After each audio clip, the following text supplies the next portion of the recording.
Hello, welcome back. As you can see, I'm back at it. Just doing this talky bit, try and get some of the questions that people have asked me answered, and to show you my holiday, which was really good. I passed my DS nearly 40 years ago. Yes, I know I look good, but I am that old. But I grew up in I'll start at the beginning. So I grew up in a small village in Worcestershire. Loved primary school, loathed high school, detested it, worst days of my life. All I wanted to do was leave. I am the youngest of five. I worked alongside my brother forever, annoying him, not getting paid, but annoying him, show me. I wanted to learn everything. And I passed my test when I was 21, and then I got a job with a company in Evesham called Spice Distribution. I was only there maybe 6 or 8 months, and they were taken over by Spice and Hartwell. And I worked for Spice and Hartwell for 15 years, probably, doing fruit markets at night.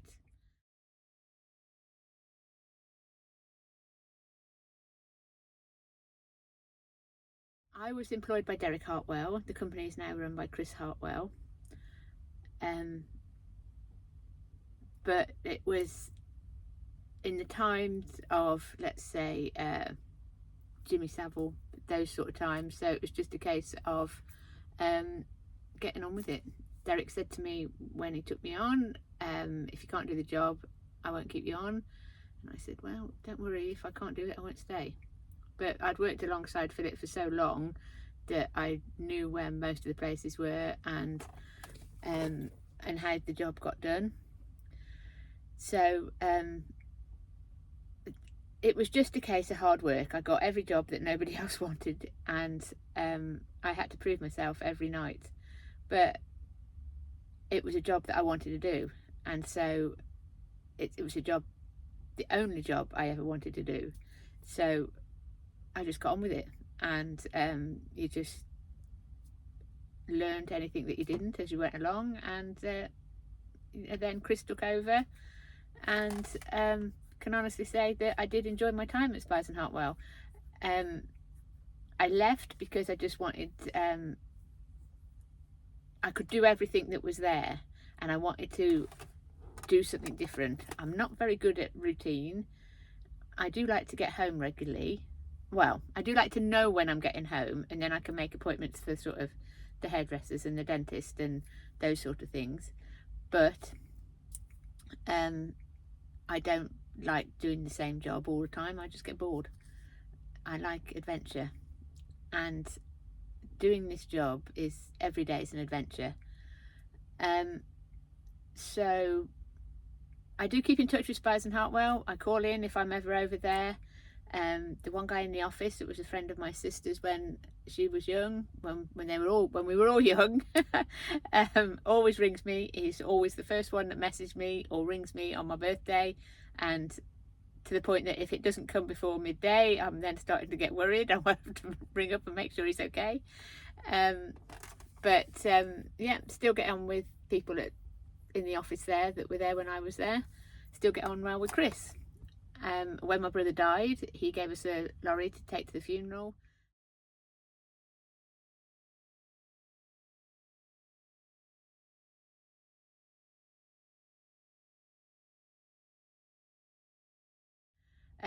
After that, I did a few jobs for Irish companies, got international experience, and then I bought my own lorry. And I worked as an owner driver for I don't know, 20 years or so, a bit more than that maybe.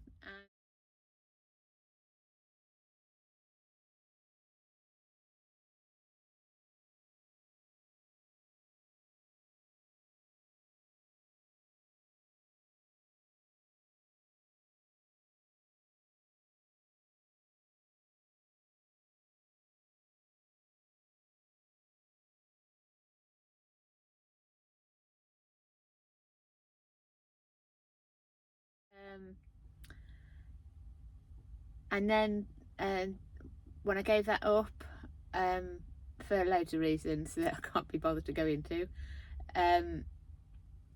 I did a bit of training on car and trailer training. But to be honest, I'm not a people person, so it wasn't really my thing.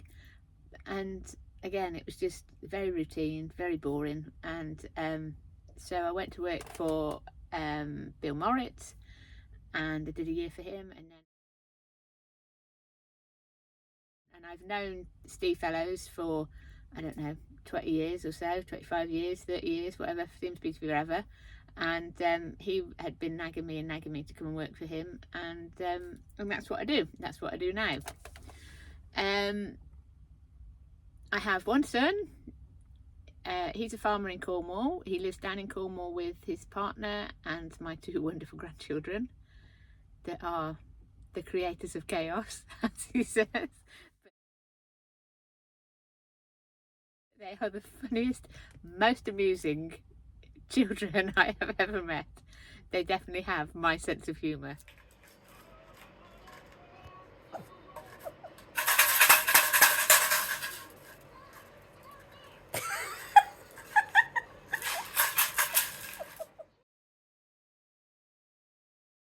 So it's really funny. Yes, it's my sense of humour isn't always to everybody's taste. On the other hand, they are the cutest ever. So I live now in Ross-on-Wye. I moved there when his father left when he was about 3.5, 4, so that mum could childcare. I sold my house in Evesham where I was living and bought a house down in Ross, and went back to work full time. My son, good standard of living, and to make him realise that you don't get stuff by sitting. There is no pride in getting stuff by sitting on the dole and not working, you know. That was my reasoning around it. Luckily I was able to go back to a job that I liked, and working nights I could work it in with mum so she could watch him when I wasn't there, and I could go to work and sleep while he was at school and those sort of things, and we worked it round. And between me and my mum, I don't think he had a bad standard of living and a bad upbringing. Don't worry, he's not been an angel by any stretch. He's not been an angel, and there's a million things that I've done wrong. But you know, when I look at him now, and I am so proud of the man he is now. So proud of him, so proud of his children, so proud of everything that he's achieved. Like I said, I'm not a people person. I do the videos, and some of the things that people say to me is, why don't you show yourself more on a video, and those type of things. And I just think, well, the videos I try and do are more to help other people, and there are plenty young attractive women of which I'm not, but they're out there doing it, and they're far more vogue than I am. They're far more photogenic, so I'm quite happy with that. What I try to do is show the general population that don't know anything about transport what we do and how important we are to the economy and to everyday life, because if you've got it, it's a lorry's brought it you. And that's what I try to show, how you're just stuff, everything that you can turn around and look at, how it gets to you. Also try and help younger people, because that's what the industry needs, is young people. And I do like young people. I do like encouraging them in the work, and giving them self-confidence, and just teaching them what I've learned over the years in the industry, and hopefully that, you know, that's they'll have some sort of input into the industry, and people that do different jobs to me in the transport industry. So if you work in the UK all the time, and you've always wondered what it's like, or you just think, actually, is that a better job, is it a worse job? This job is no better or worse than driving in the UK. It's just different. I mean, these UK driving comes up with its own specially traffic, its own problems and its own downside, but it also comes with its own upside, is that generally you're home more, and you know, you don't have the language barrier, you don't necessarily have all the paperwork problems that we have, or on the other side, the European work comes with its own downside, is that you're away a lot more, you can't guarantee when you're going to be home, you have the language barriers, and so it's not better or worse, it's just different. But I try and share that side as well. I do try and answer questions that people put to me. Sometimes I don't know the answers, and I'll be honest and say, no, I don't know, you'd have to Google that one. And I do try and give people a real idea of what we're doing. I mean, now it's pouring with rain. I'm in Spain and it's pouring with rain, like pouring with rain. Yep, it's pouring with rain. But you know, that's just the way it goes. So it's not like I'm out on a jolly. I'm just sitting here drinking my tea. Yep, I'm a teaholic. And watching the wheel go by, really. But at the same time, there's a lot of people that do UK work that are sitting there drinking their tea, but at least they're in their own house and they've got their family around them. So it's 6 of one and half a dozen of the other. But just to try and share the other side, I'm not married. I've been married. I'm not married now. I don't believe it was anything to do with the job. I think most of it was because of me. As I said to somebody else, I've never found one I can't live without, but I've never found one I could live with for more than 5 minutes either. But I have lots of friends and I don't get lonely. I'm quite happy with my own company. Sometimes, as recently, when one of my dear friends died, and before that when my mum died, is that there are times when you do feel alone, but not necessarily lonely. You feel alone and you just want a hug, and you just think, actually, you know. But on the other side is I am a practicing Christian. I do go to church when I'm home, and I will go to church when I'm away, and I do feel that God is in my life. I don't feel that you have to go to church to understand that, but that's my personal choice, and I don't push that down anybody's throat. It's I do feel that He gives me the strength to do what I do and to be positive. As best friends go, I have my best friend that lives in Evesham. My other best friend, who has always been there for me, lives in Northern Ireland. Mum was from County Antrim, and Northern Ireland is my safe place, and so that's why I have a UK passport and I have a Irish passport, because I am entitled to both. So I don't have it's another question that people ask me about the how Brexit has affected me. I don't have the problems with passport and entering Europe that some have, because you can only come into Europe for 90 days in 180 days if you're outside the EU. So if you're just traveling on a UK passport, you can do 90 days. You would have to Google it. I'm not sure of the complete ins and outs, because obviously it doesn't affect me. It's, as far as I'm aware, it's 90 days within 180, and that would include work days and holiday days. So if you'd been on holiday for 2 weeks, those 2 weeks would come into your 90 days. So then that would affect your working period in 180. That's how I am led to believe. But like I said, it doesn't affect me because I do have a European passport.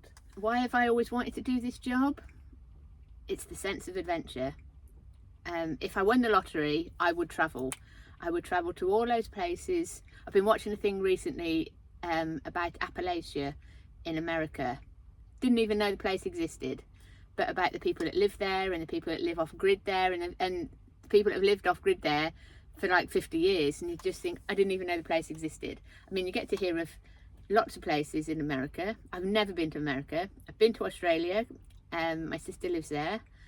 I've been to New Zealand. I'd love to live there. So there's lots of places I would just like to go and visit, just to say that I've been there. Ulaanbaatar, which is the capital of Mongolia. Don't ask me why I won't go there. I just think it would be interesting. I am always polite with people. I always have a conversation with people, and I'm quite happy. I'm just not good with crowds. I love music, but I'm not good at going to concerts because I don't like all the people around me. I just get annoyed with them, and I just no, I'm not a people person. My son went to Download to watch Guns N' Roses. I was brought up a rock chick. 80s, 90s rock music is my thing, as well as I like modern country music because I like poetry and I like lyrics. So country music tends to be about something.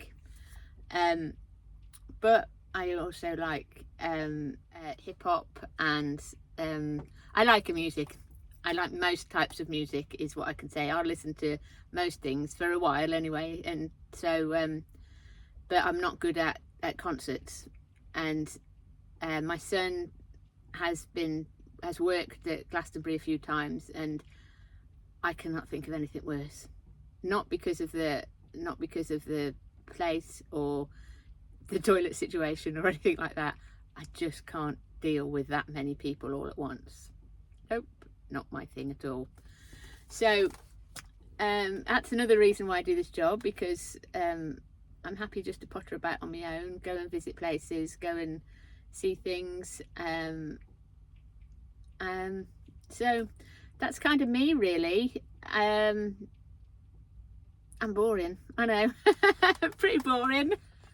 But I make a very good friend because I don't get on your nerves for so long. So I'm not one to be constantly knocking on your door or asking for a bowl of sugar. Very independent. My mum brought us all up to be the same. Very independent. Very we can all. I've got one sister, and I've had 3 brothers as I was growing up. I've lost one now, but that's all because we're getting old.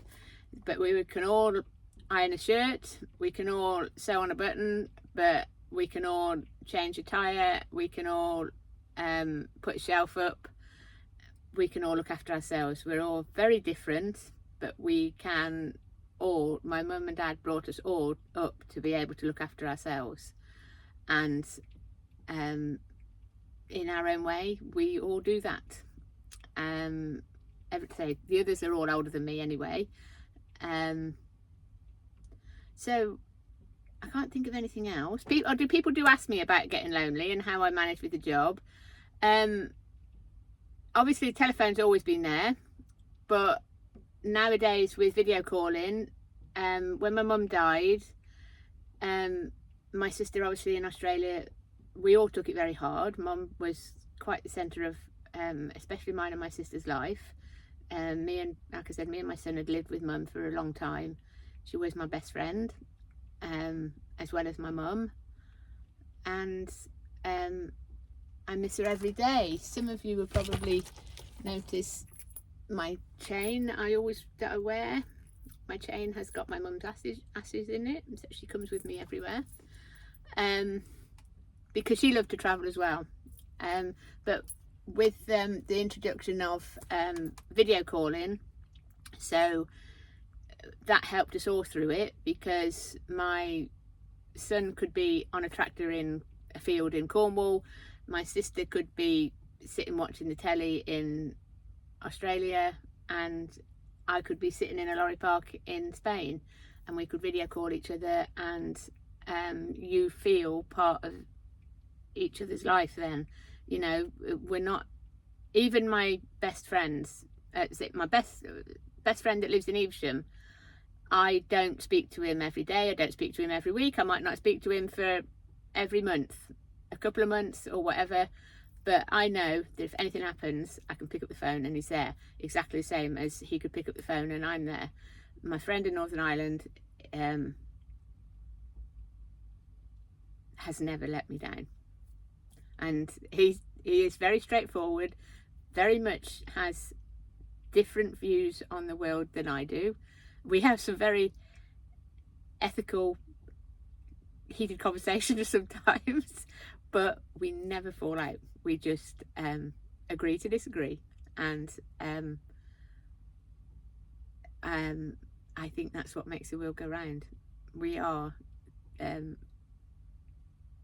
just besties, so that we don't talk. We might not talk to each other, and we definitely don't see each other, but then I don't see Jacob every week or every day.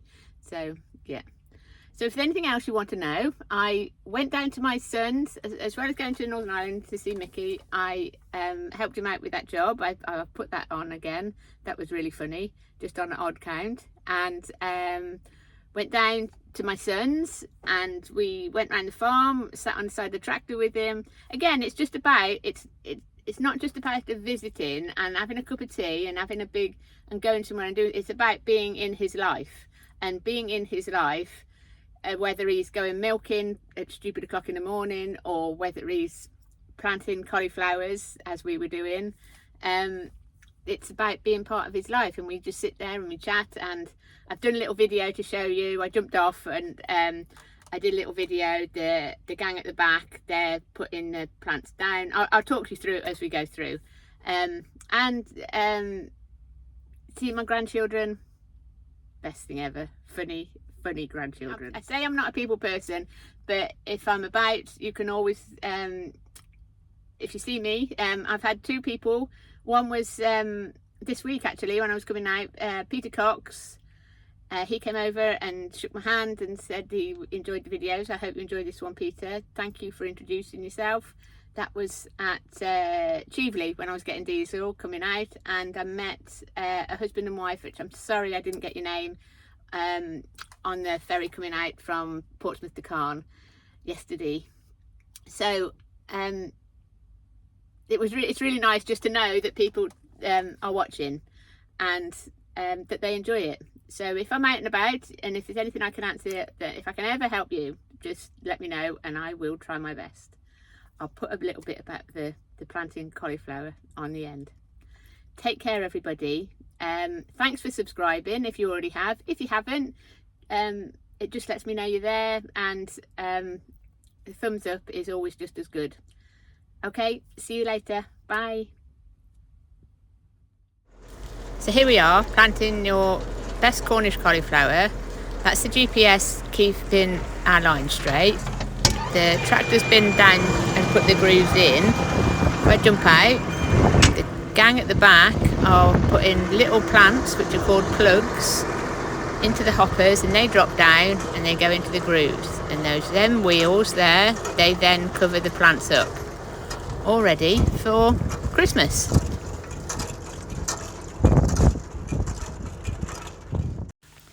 And if ever you get the chance, visit Northern Ireland, the north of Ireland, one of the most interesting places ever. And the Titanic Museum, absolutely stunning.